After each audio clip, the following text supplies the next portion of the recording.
Thank you, Madam Presiding Officer. I want to start by quoting an African proverb that states, "Until the lion tells the story, the hunter will always be the hero." And it was very difficult for me to sit down all day listening to the minority redwash history and paint themselves as the heroes of Tobago's autonomy movement and autonomy struggle. In fact, the irony is not lost on me, that we stand in a chamber that would not exist if left up to the People's National Movement, a party that never supported the creation of the THA, nor the island's aspirations for self-determination. Members, one moment, Councillor Burris. I appreciate your enthusiasm, but a light tap on the desk. Lightly tap the desk. Councillor Burris, you may continue. Thank you, Madam Presiding Officer, and we will endeavor to take care of the furniture of the Assembly chamber going forward. As I said, the irony is not lost on me, because the PNM never supported any conversation about the people of Tobago realizing self-determination. And it is the hypocrisy of the minority to bring this motion, to ask us to rubber stamp the passage of these bills under the guise of giving Tobago more. Rank hypocrisy. They will attempt to redwash history. And as far as I'm aware, the only good thing is red mango. The minority leader made reference to a house. He used the analogy of a house, that the constitutional amendment bill is the foundation and the Tobago Island government bill is the superstructure. But I am aware that the people of Tobago asked for this house to be built with mahogany, cedar, teak, and purple heart. But the PNM is giving us pitch pine. This is a pitch pine bill, a pitch pine motion. That is what they've attempted to do. Political sleight of hand. Today I stand before this respected chamber with a deep sense of obligation to support the motion as amended by my colleague, Dr. Faith B. Israel. And this debate should not be treated as a mere formality of our proceedings in this House, but rather it represents the continuation of decades of struggle, dialogue, and advocacy on behalf of the people of Tobago by Tobago's greatest leaders who have sought nothing more than the right to govern our affairs within the framework of Trinidad and Tobago. Madam Presiding Officer, this debate is of significant importance, not just for the people of Tobago, but for all who cherish justice, equality, and human rights. And the right to self-determination is essential for the functioning of democratic governance. And this right, the right of a people to determine their own political, economic, and social status, is enshrined by agencies such as the International Court of Justice and the United Nations. And we have similar stories across the Commonwealth. Countries such as Scotland, Wales, Canada's Quebec, Australia's Northern Territory, and Bermuda, all members of the Commonwealth, who have varying degrees of autonomy and self-governance that mirror what Tobago aspires to achieve today. Tobago only wants what we have seen happen in other places: a political, executive, and legislative system that reflects our distinct history, culture, and our ambitions. We spoke about Act 40 of 1996. We went to lengths to discuss what it did. And it was a milestone. At the time, what it did was created what we know as the modern-day Tobago House of Assembly. But it was not the ultimate destination. And before I go forward, Madam Presiding Officer, I want to lay some definitions in the House. Let's start with autonomy, because autonomy is where we are at right now. Autonomy is a limited form of self-rule granted by central government, allowing control over certain areas, but not full sovereignty or independence. Self-government, however, involves managing internal affairs and exercising political power, often within an existing sovereign state. So self-government is where we want to get to. But self-determination, which is the crux of why we're here today, is the overarching right of a people to decide their own political fate, potentially leading to independence. And I want us to have those three definitions in mind, because we like to mix the terms and we like to interchange them. But I want the people of Tobago to be very clear. We have autonomy, limited. We are moving or want to move towards self-government. But ultimately, the ultimate destination for the people of Tobago is self-determination. And the Tobago House of Assembly Act gave us some degrees of autonomy. And at the time, it was a huge thing for us. It created this Tobago House of Assembly. And this THA has been charged with overseeing the administrative and economic affairs of the island, and it allows us Tobagonians limited powers to do the things that we want to do to make sure that the citizens of this island are comfortable.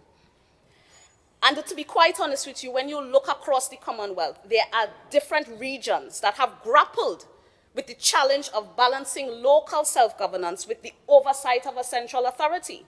Wales, for example, is a constituent country of the United Kingdom, and they have been advocating for greater fiscal autonomy since the establishment of its devolved government in 1999, with particular focus on gaining increased control over taxation and natural resources. Similarly, in Quebec in Canada, they have consistently pursued increased autonomy over their fiscal and economic policies, while still remaining part of the Canadian Federation. Regions such as Tobago have acknowledged that genuine self-governance encompasses more than mere administrative control. It also necessitates legislative and fiscal independence. Let us get to self-determination, Madam Presiding Officer. Self-determination is a principle of justice and democracy. And the concept of self-determination, as I said before, is fundamental to the democratic process. And it feels as if along the entire length and breadth of this journey that the people of Tobago have been denied their democratic right to say what they want and what they don't want. So we come here in this house today to hear the minority say that we should just support the bills in their current form because it gives us some things but not other things, and we should be satisfied with that. No. If we are standing side by side as Trinidad and Tobago, the people of Tobago have the right to determine what we want, how we want it, when we want it, where we go after we take it. We have the inherent right to shape our own future and govern ourselves according to our distinct values, traditions, and ambitions. And this is a fundamental principle recognized in law and is the cornerstone of democratic governance. And instruments such as the United Nations Charter and the International Covenant on Civil and Political Rights, along with a multitude of other international agreements, uphold the universal right to self-determination. These proposed bills, they are a step forward, but we're not going far enough. We have gone through this process before, Madam Presiding Officer. And I think that Tobagonians know about the adage of measuring twice and cutting once. But the PNM so want to cut and cut. They just cut out the heart of what Tobagonians want for themselves. And they want to come here and disguise it and dangle a carrot in front of us. Take 6.8%, hold this biscuit and shut your mouth. And takes away from us the thing that can help us self-actualize as a people. Madam Presiding Officer, the Constitutional Amendment, Tobago Self-Government Bill, and the Tobago Island Government Bill, they are just but another step on the journey towards Tobago's pursuit of self-governance.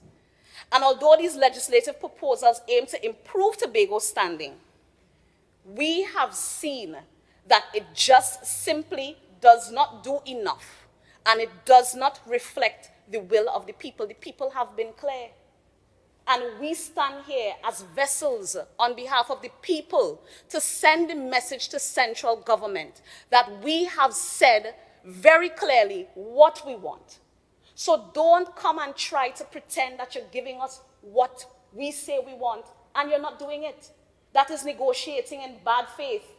And the central government continues to negotiate with the people of Tobago in bad faith. This move by the central government to introduce those bills, and It always comes up, election is in the air, so Tobago is a political football again, because they like to say what Tobago wants, Tobago will get, but that is never true. We only become important when an election is looming, and when somebody has to decide who goes into government in Trinidad. And the people of Tobago, our aspirations, the things that we want for ourselves are always left on the back burner, because we are sacrificed on the altar of political expediency.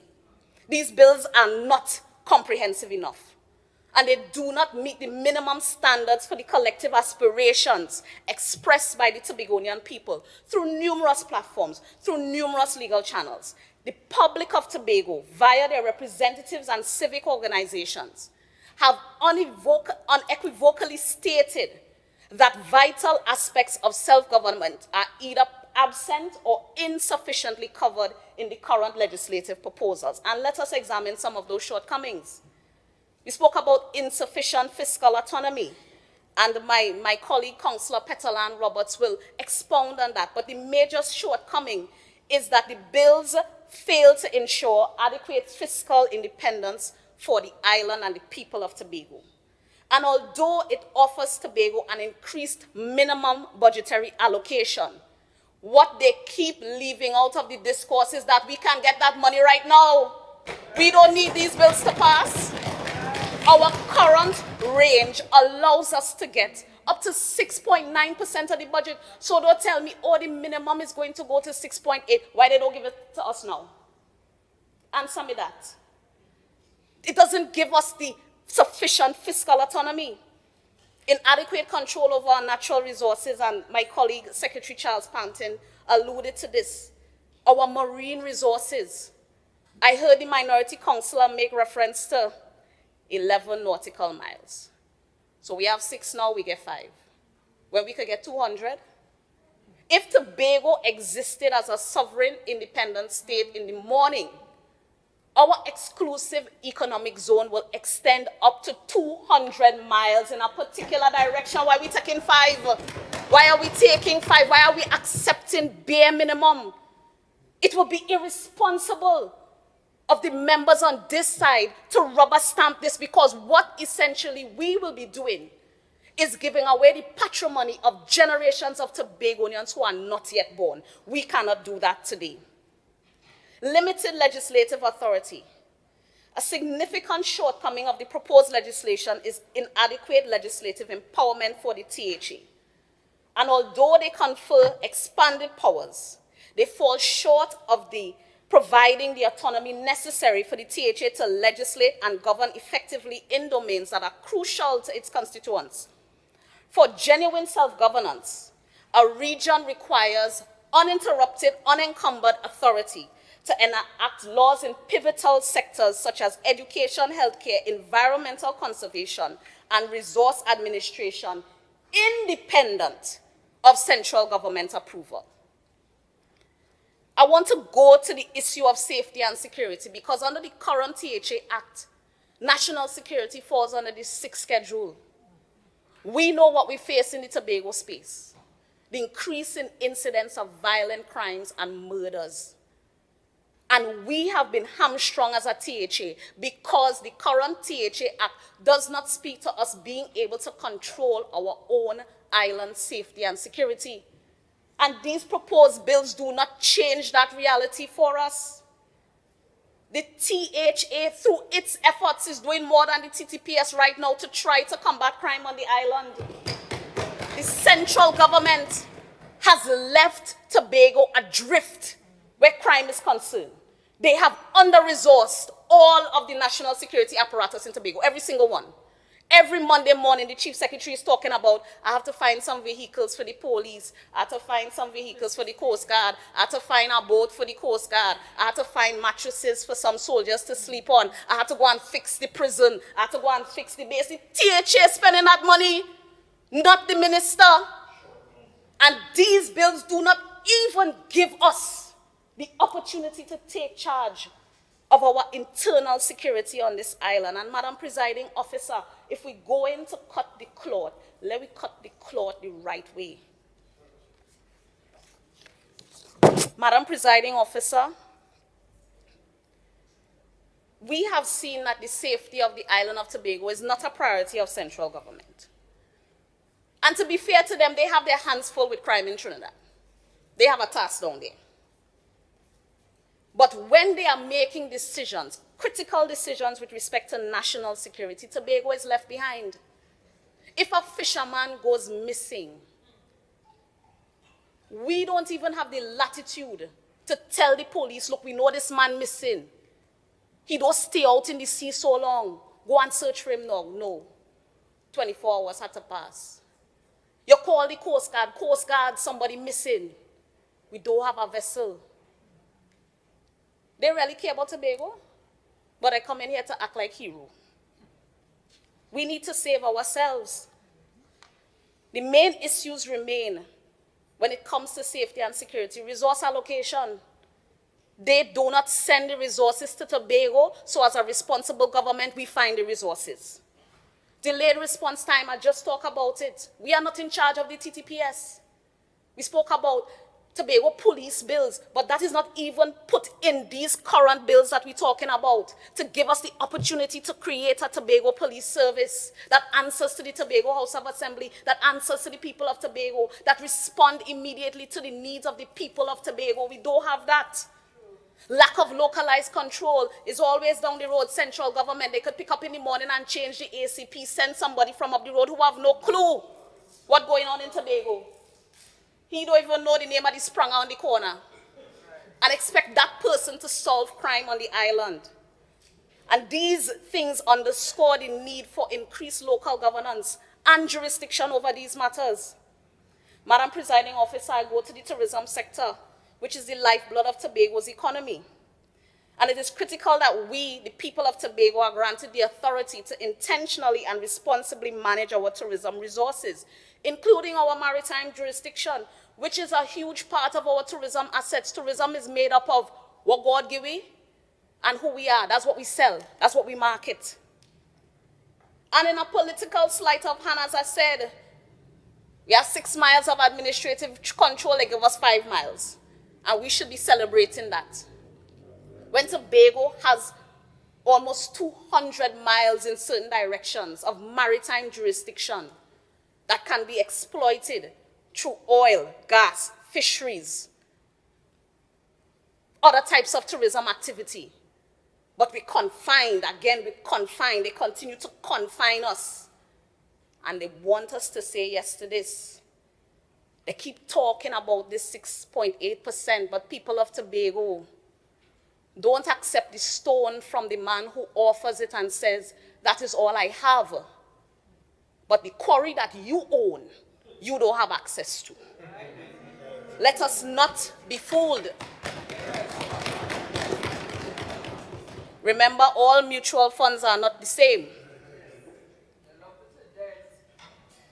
Our tourism sector, industry, has immense potential, and you don't have to tell me. Just came from the airport. Tobago will sink this weekend. Every plane coming full, every boat coming full. And I heard the minority leader is having a soiree on Saturday. Yes, let me give you some free PR. Please support the minority leader with his soiree on Saturday. He's participating in the carnival, the same carnival that he said last year with a bus. I guess you made an economic decision to support this year. I clap you for that. But we want to control our own destiny. The people of Tobago understand better than anyone else what is needed to develop a sustainable and thriving tourism sector that benefits our economy and our community. And if these bills do what they are supposed to do, if they do what they're supposed to do, Tobago can become a leader in this country of Trinidad and Tobago where tourism is concerned.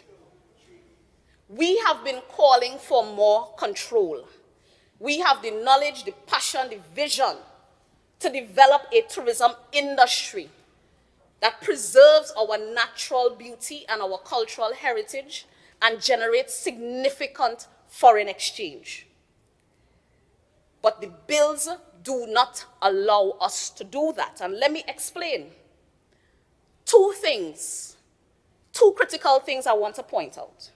1, The bills do not address the need for Tobago to have charge over international relations. And the bills are silent on this matter. And let me tell you what are the implications of that. So we can't partner with anybody. Tobago cannot approach a Jamaica, a Barbados, a Grenada. We always like to talk about the numbers that other destinations are getting. But we always have to go through a central government in Trinidad to have those conversations, those diplomatic relations. And these bills, again, do not give us the opportunity to do that. So we cannot enter into bilateral agreements with foreign governments, airlines, tourism bodies to help grow our tourism sector. We have to depend on a central government to negotiate on our behalf. And you know what that means? When the negotiations are taking place, Tobago is not a priority in these discussions. But you know what they come to do? Every budget, we go in and build a 5-star hotel in Tobago. Who all you ask that? Who all you consult with? And that is the point that I'm trying to make. If Tobago is standing side by side with Trinidad, critical decisions being made about our tourism sector will not be made without representation from Tobago in the room. These current arrangements impose significant limitations to our ability to manage things like immigration, which is a key and crucial component of our tourism industry. And I've heard the complaints, the immigration officers not friendly. So you could imagine that visitors have to go through, transiting through Trinidad, meeting unfriendly immigration officers, sleep on the airport to come and catch a flight to Tobago. And we want to talk about being great. That is why we can't compete. Because from the time someone lands in another destination, the first interaction they have is welcoming. The first interaction speaks to a level of customer care and experience, and we don't have control over that. We don't even get to pick the immigration officers they send to Tobago, or who is in the line at Piaco welcoming the visitors who want to come to Tobago. And the bills do not address these things. It doesn't give us any control over those immigration policies and those arrangements, including visas. Imagine that we are at the place where we are looking for new source markets, right? All of these things are centralized under central government. And this severely hampers our ability to respond swiftly and effectively to demands of the tourism market. COVID was an excellent example. The rest of the Caribbean was reopened within 4 months. Tobago was the destination that was the second to last to open in the entire world. We only got our first international flight in January of 2022, a full 6 months after Trinidad was already accepting international flights. How is that fair when Tobago is supposed to be your tourism island? Another glaring example is the visa application process. We have people who want to come to Tobago from different jurisdictions, and we may decide that we may want to relax visa policies. We may want to create new visa regimes to encourage other types of visitors to come, nomads, digital nomads, retirees. We can't do any of that. Other jurisdictions have been able to do that because they have their independence, because they have the autonomy, because they can do it. Tobago is still lagging behind. And we still have to stay behind. While the rest of the Caribbean has gone to digital entry forms, we're still doing manual forms. Even though we have the will, we have the resources, we have the wherewithal to want to get it done for the island of Tobago. Central government is not focused on promoting Tobago as a tourism destination. They pay lip service to it all the time. The Prime Minister is on record as saying he's going to move heaven and hell to build a Marriott. When the Marriott built, what happening after that? How are we building out the other things to support the success of the Marriott and any other type of foreign direct investment where tourism is concerned? The THA, this Tobago House of Assembly, understands that this is part of the journey. But the reality is that we can't do it halfway. We can't do it halfway at all.